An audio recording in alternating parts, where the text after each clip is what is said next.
Hi everyone and welcome into Burner, where today we will be making the stock we're using in our upcoming Juksing noodles video. Unlike in our previous stock videos, we are not painstakingly recreating an old recipe passed down the generations. No, for next week's rising bamboo noodles, the best stock we can think of is a wonton soup broth. Firstly, a good wonton soup broth usually contains chicken. In most cases, a carcass is used. But for this we are going to use a fresh chicken, because we're just decadent like that. Then there is pork. We are using some pork ribs. It doesn't matter that much, but try and get a cut with some bone in it. You can also use pork bones, but that will be more work as you need to clean them. You need a pork element, as a combination of pork and chicken is often regarded as an essential element in good wonton stock. Thirdly, we're going to need an umami element, which usually comes from seafood, because, well, the sea is right there. Convenient. We are going to use some prawn shells, which we kept and froze from the last time we had fresh prawns for dinner. We're going to up it a little bit by using dried flounder. This stuff is extremely fishy. Real stalls would use a whole dried flounder and turn it into a powder. We are just buying powder from a jar. We admit that this last ingredient isn't as easy to get, so you can use alternatives like MSG or mushroom powder. You can use any umami element here, to be honest, so please let us know in the comments which one you used. We are looking for one that stinks a bit less than the flounder powder. Another typical ingredient for Cantonese stocks is cured ham or chinois.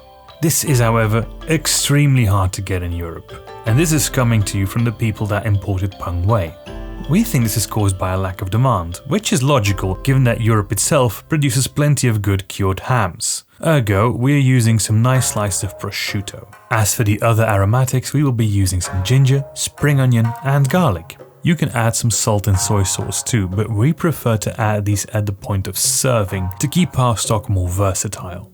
We're going to first quickly blanch our meat.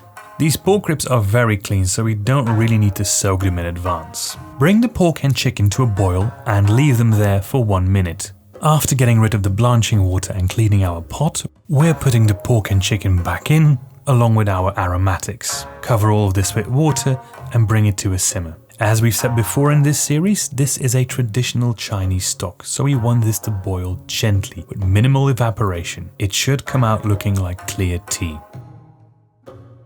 After 2 hours of gentle simmering, we're first going to get out the chicken. This is still very good meat. You shouldn't be throwing this away. Then strain the remainder. Let it quickly cool down and then freeze or jar them. Like our previous stocks, it will last about a week in the fridge in a jar or a couple of months in the freezer. And there it is, a lovely stock that can serve as the base for many different Cantonese broth-based dishes. But we will be using it in our next video for Juksing noodles, known in English as rising bamboo noodles. Make sure you subscribe so you don't miss it. It's going to be great fun. We really hope you enjoyed this video. Please leave a like if you did, or subscribe if you haven't already. If you want to be our personal hero of the day, go ahead and leave a comment.